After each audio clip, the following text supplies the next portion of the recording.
All right, this is time set for a pretrial conference, State of Arizona versus Vallow Daybell. 00242. Appearances, please. Trina Kay on behalf of the state. For the record, I believe the victim is appearing virtually. Vallow Daybell. All right. We have a number of things to discuss and get through here today. First of all is the motion for new trial the defendant filed. I received the response. I think the reply is due today.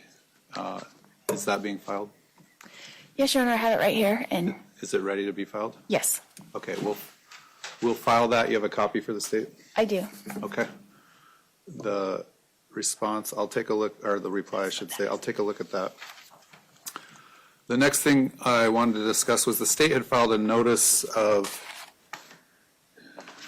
its intent to use defendant's other acts to establish conspiracy, premeditation, and/or establish motive pursuant to Rule 404B.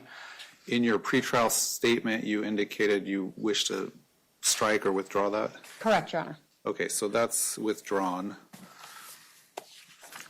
Next, we have state's request to preclude the media from showing the face of a testifying witness, one of the witnesses. I'm assuming you don't really have a dog in that fight, Ms. Daybell? Or do you have a response? I don't have a dog in the fight, but I haven't had a chance to read over. I just got a bunch of this stuff, so I'm not really sure what they're asking for. Well, one of the witnesses also works in an undercover capacity, and showing that witness's face could compromise other investigations or things that witness is doing. So it's a request to not broadcast his face through the media out into the public. And is this witness FBI or something to that effect? It's Nicholas Balance. I think he is an FBI agent. Correct, he is an FBI agent. And he's a relevant witness because of why? According to the state's notice, he created a PowerPoint regarding some of the Wi-Fi or cellular data Cellular location. and Wi-Fi use, yes. Yeah. I have no real objection to him being obscured. I don't know how they'll do it, but All right, so I'll direct the media during trial when witness Nicholas Balance is called to testify. They can't broadcast his face out. They can focus the lower part of the witness stand or something like that, but his likeness or image or face should not be broadcast out to the public. So I'm essentially granting the state's request in that regard. Next, we have state's amended request for Rule 609 hearing and the defendant's response. When I read the amended request, you're simply adding the most recent conviction, correct? Correct, yeah. You didn't really respond to that in your reply. You kind of just talked about the previous reply that you had made about, did you notice that she had asked to basically add your most recent conviction? I saw that, but I didn't know what the law was since I wasn't sentenced for that yet, so I wasn't quite sure where to go on that, so I left it off. Okay, with the 609, I think similar to the last trial, I'll put that off, and depending on if you testify or not, it only really becomes relevant if you decide to testify. So we'll table that for the time being. Next, I have the state's motion limiting to preclude inadmissible evidence relating to Tammy Latchik, who is a evidence scene technician type person from the, I think it's city of Chandler. Gilbert. Did you have a chance to review that? I just got it, and I am in the middle of responding to that. But I do have a request in that regard. Which is? From the state. Since it was, just given to us, and I'm sure that the state had that information clearly before now, we need additional information, and due to that late disclosure, I was going to ask the state if they could disclose to us the employment records of Tammy and the emails regarding this incident and any recordings or body cam videos so that we don't have to have my investigator try to do an investigation so quickly if they have that information, if it could be turned over to the defense so that we don't have to try to gather that information so quickly. Well, I don't think you're necessarily entitled to all those things if it's deemed that incident is irrelevant to her testimony. So I think the threshold issue is if you want to file a response where you think that is relevant, something that you can get into, an incident that happened 4 years later, I guess when can you file your response? Without any further information, I don't know when is that response necessarily due, Your Honor. It was filed May 3rd, so technically it's already past due.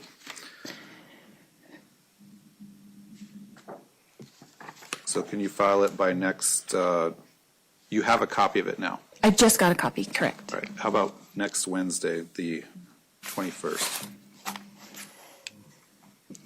Yes, I can do that. All right, so we'll set And I have that a aside. question on that as well. Can I make an objection on the sealing? Can I ask under what law or rule or statute that this motion was sealed under? They've requested to file it under seal because of the nature of the motion and the contents of what that incident is, not needing to necessarily be in the public eye. So if you want to include in your motion an objection to it being filed under seal, you can do that as well. Okay. So you'll file that no later than May 21st. I don't need a reply on that. I'll deal with that, I guess, probably our first day of trial or so. So you're not going to set a 609 hearing? This is not a, Oh, not the 609, but a hearing for Tammy Lachik? I can listen to oral argument when you filed your reply, but I don't believe I needed any sort of hearing on it. So I'll deal with that May 29th or 30th, I suppose. All right, then we have the defendant's motion for no restraints in trial dated May 6th. I don't know, in your motion, I don't know where you get the idea that the sheriff's office recommendation ever was that you have no restraints at all. Their minimum recommendation was that you wear a rack belt. Well, I have it right here, and I copied it verbatim. Yeah, you Okay. said, what it said was my recommended minimum requirements as listed above, and those were to wear a rack belt. It said, or the recommendation of MCSO was that they could have a unarmed detention officer and an armed deputy sheriff if I was to not have any restraints. Right, but that wasn't their recommendation.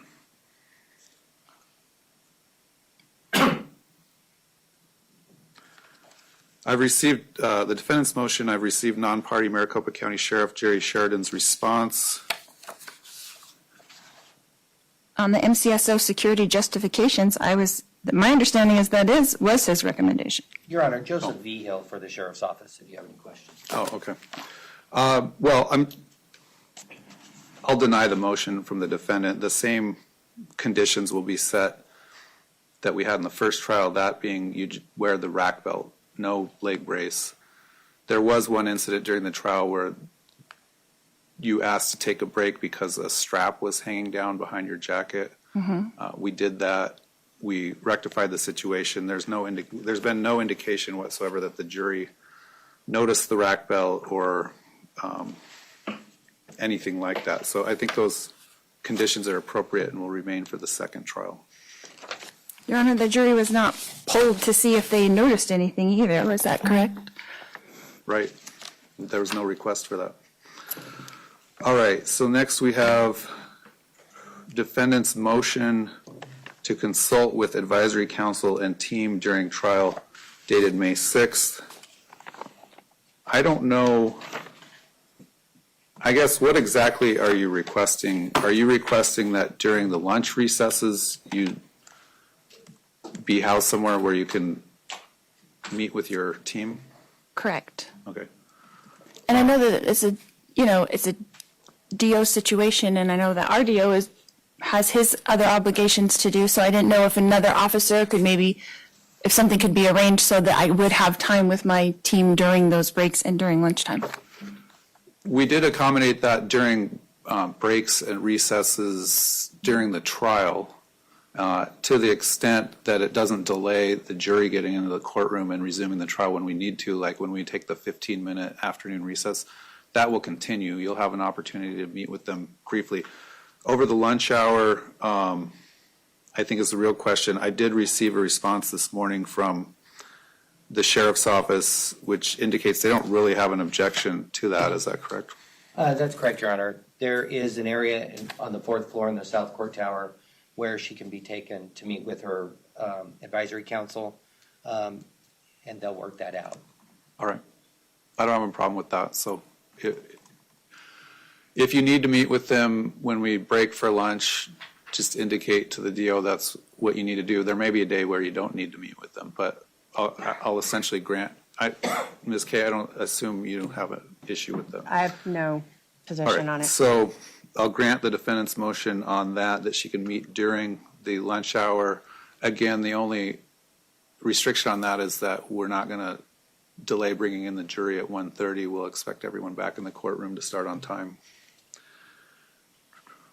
All right, let's talk about the trial schedule and the screening. I received in the state's pretrial statement. Have you seen that? I just did, yes. Your Honor, may I be Yes, excused? go ahead. Thank you. The state's pretrial statement indicate there was some witness scheduling issues.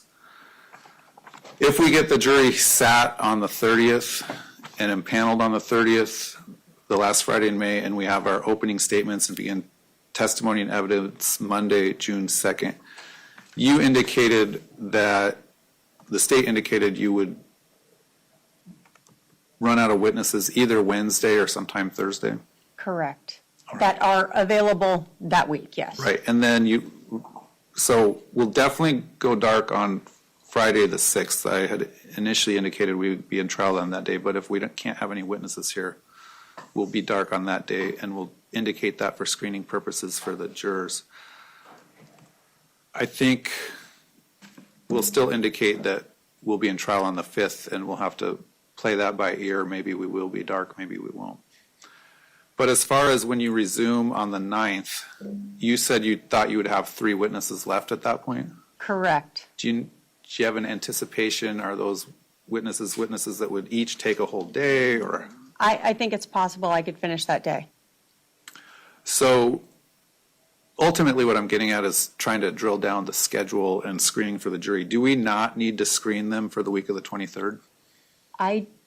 Obviously, I just received the defendant's 15.2 that lists 2 different expert witnesses. I did request that they actually comply with Rule 15.2 and give me any information about any of these experts. They've also listed other witnesses. So because of that, I would still screen them for the other week.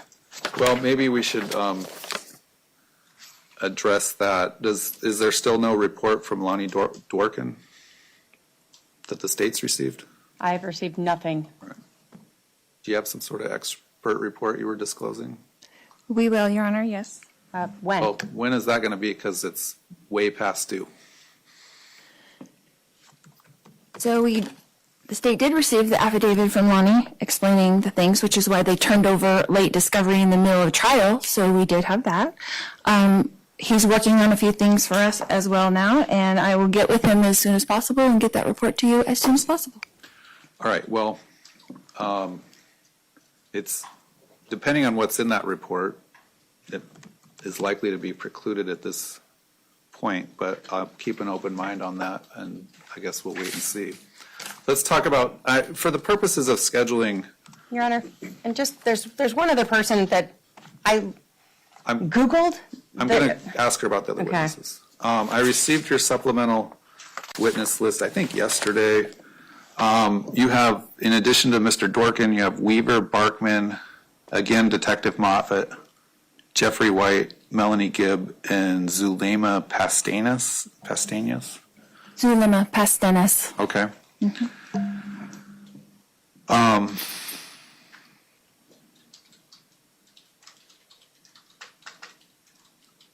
Was Detective Moffat also involved in this case? He was involved with the case agent of this case while he was the case agent of the other case, correct? Okay. So he may or may not have, he may have relevant information. Again, I guess that's a wait and see. What about, who's Weaver Barkman? So he's a ballistics expert. Is that an expert? So that's an expert. Do you have an expert report that's been disclosed? Not yet, Your Honor. We're working on it. Your Honor, since I've not noticed a ballistics expert, that's a big problem, because if I get something, then I would have to do that. So the defendant's, again, extremely late violation of all rules of criminal procedure is a problem. It is a problem. Who's Jeffrey White? My investigator. Oh, okay. And do you have an idea of in what capacity you think he would be called? Well, we had made a request from the state for the car door and the window that the bullet supposedly hit, and we were going to have him inspect that as well. We have recently found out that those two things do not exist. So I'm not sure what they're going to be putting up as far as ballistics in their case in chief, so I was trying to have someone who could be able to look at whatever reports they're trying to put up and rebut anything that they're saying. Is Mr. White an expert in that area? Mr.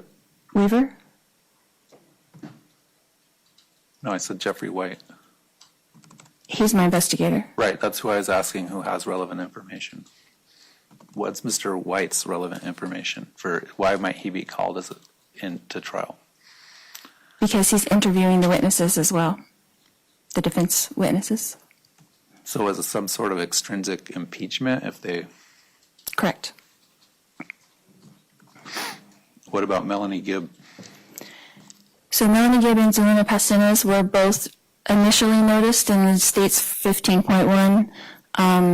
They have not noticed them again. I don't know if they can still call them if they're on their list, but they have relevant information to this case. Have they been presented for an interview by the state?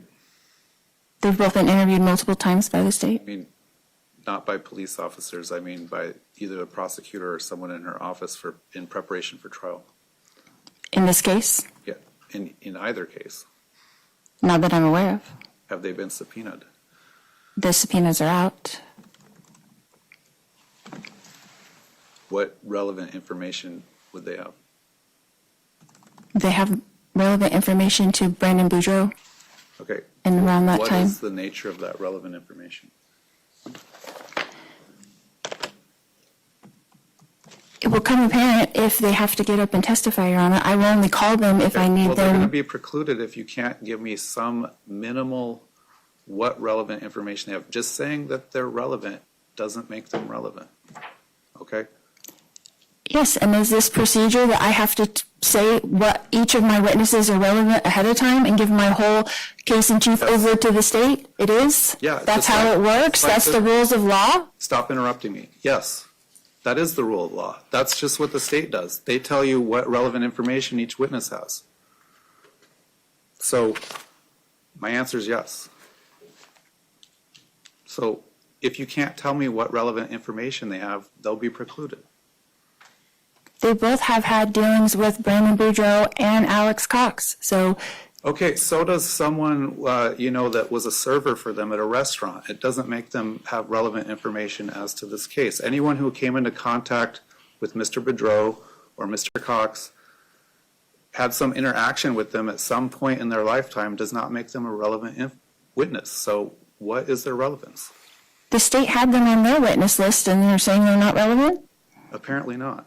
Are you calling them? No, they're not Right. on my, Police interview however many people they interview because they're working on the case. They don't know who has relevant information, who doesn't have relevant information. All the people that they interview don't end up being relevant. So because they're listed in a police report somewhere, doesn't necessarily make them relevant. Okay, their relevance lies in if they have to rebut something that the state puts on in their case in chief. They're just called in case they need them. They're subpoenaed in case I need them. All right. It sounds like they don't have relevant information. However, I'll include these names on the potential witness list for screening the jurors if the jurors have any knowledge of any of these witnesses out of an abundance of caution.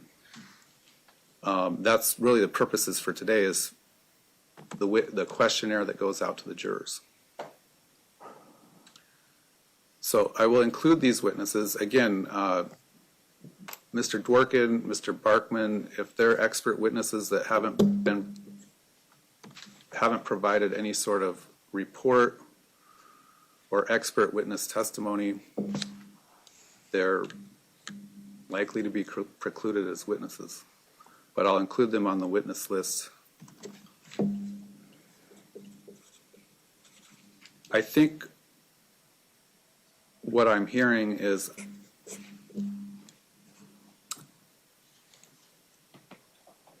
you said you might finish on the 9th or the 10th?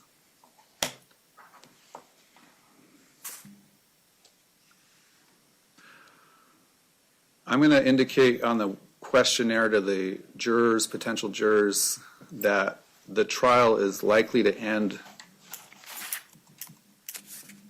by June 13th, Friday, June 13th. However, I'll include that Monday, the 23rd, and kind of say, if needed or if required, might go to June 23rd out of an abundance of caution.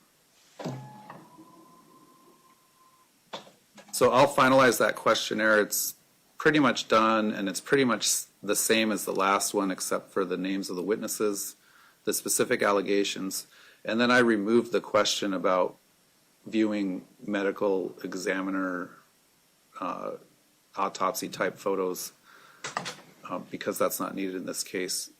But I'll send you guys out a copy. Actually, I could probably finish it in the next couple minutes and print out a copy so you have it before you leave here today.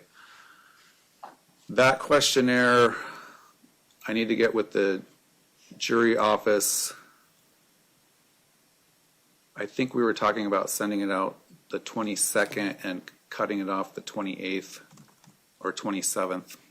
And then we'll meet again on the 29th in this courtroom to go over the responses. That'll be at 1 p.m. on the 29th. Your Honor, in light of the juror misconduct or the alleged juror misconduct, I have to object to us having so much information go out about my personal information in that jury questionnaire. Do you not think that was a problem? What personal information? The state versus Vallow Daybell. It's the name of the case. Yeah, but you don't put that on anyone else's questionnaire or one other person that's ever had that questionnaire ever put out with their name on it. They just don't do it. I do it in every trial I've done. Then the people are just going to Google it, and then we're going to have the same exact problem we had getting a jury for that case. We're going to have the same exact problem. Are you done? Are you just going to keep? Okay. How do we screen for if people have heard about you if we don't include your name? Do you have a response to that? I'm just saying, you gave them the name, and they're just going to Google it. They're instructed not to Google it, all right? And if you'll recall, when we had all the jurors come in person, one of the first questions I asked them in the afternoon was, who has looked up this case since you filled out the questionnaire? And we had 2 or 3 people raise their hand, and those people were excused. So I have to include your name to screen out for the people that know about your case. And we released about 100 jurors last time because of their answers to that. If we don't include your name, that's 100 extra jurors we have to go through in person and ask if they know you. And in fact, that increases the risk of tainting the rest of the jury pool if we have someone stand up and say, yeah, I know about her case in Idaho where blah, blah, blah, in front of the rest of the jurors. That'll burn the whole panel. We'll have to start over. So I'm going to include your name in the questionnaire. I don't think there was any other personal information or background information about you in that questionnaire other than your name. So was there any other issues you had with the questionnaire? No, Your Honor. So the schedule will be, we'll meet 1 p.m. to go over those answers on the 29th. On the 30th, we'll meet at 10. We'll have walk-in jurors that morning that will fill out the questionnaire. And then the people that survive our screening on the 29th, and those that survive the morning of the 30th will come in the afternoon of the 30th. This will be back in the courtroom we were in last time, 5D of the South Court Tower. Again, I expect to seat that jury at some point that afternoon. And then we'll plan on going Monday through Thursday, June 2nd to June 5th. Then June 9th to June 13th, and if need be, June 23rd. Your Honor, Yes. I would have to ask that you would recuse yourself from the obvious personal bias that you have against me and send us to master calendar for this scheduling of a trial. And what personal bias is that? A lot, obviously, the personal bias that you're showing right now and that you've shown on the FTR several times during the trial. Okay, well, I don't have any personal bias, all right? I've over-accommodated you on when you have to disclose things. In fact, your expert should be summarily precluded today, and I haven't done that, all right? So You denied every single one of my motions since for a year and a half that I've been here. Every single one of my motions has been denied. And have any of those motions not have merit? You've denied every single motion. I think I was here this morning about 15 minutes ago when I granted your motion to meet with your attorneys over the lunch hour. I have granted other motions of yours, okay? That's the first motion that you've ever granted Well, in my behalf. file motions that have a legal basis, and I might grant them. So you're saying none of my motions have had merit? Not many, no.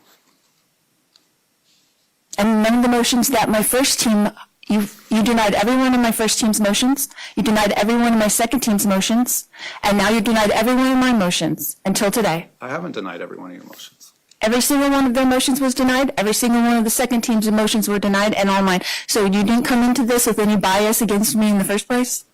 Again, file a motion that has legal merit, okay? And none of my attorneys ever filed a motion with any legal merit? They filed a motion on your behalf, the first team, to preclude media coverage, and I issued my ruling according to the law, all right? They filed a motion to have you dressed out, not in jail clothes during hearings like this, okay? That was not based in law. I denied that motion. So I've ruled on the motions as required by law. Without any kind of a conclusion of law in them, just denied, denied, denied, denied. Does that not show a bias and a prejudice against one single person? All right, are you done? Are you not going to recuse yourself? No, I'm denying your motion. Anything else?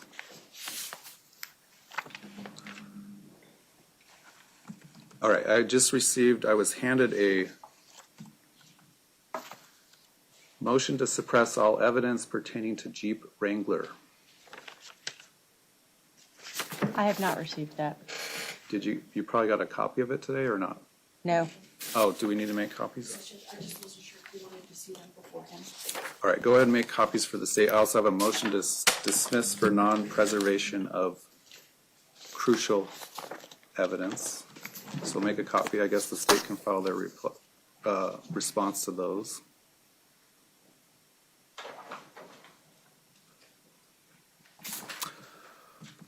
All right. Anything else for today from the state's perspective? No, Your Honor. From the defense? No, Your Honor. All right, we'll see everyone on the 29th at 1 p.m. Again, that's in this courtroom.